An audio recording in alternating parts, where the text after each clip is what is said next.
अगर मैंने नसरीन को ये बता दिया कि सादिया साहिबा ऑफिस आई हैं एक बड़ी रकम लेने के लिए, नसरीन तो गुस्से से पागल हो जाएगी। जब तक वो उन पैसों के बारे में सच नहीं जान लेगा, हमारा पीछा नहीं छोड़ेगा। इस घर की मालकिन नसरीन है, वो जो कहेगी वही होगा।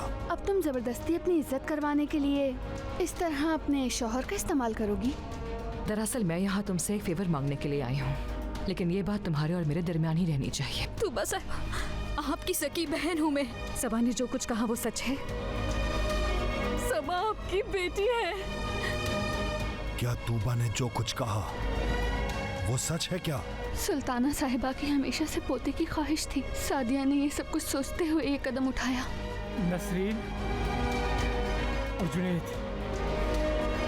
एक दूसरे से प्यार करते हैं।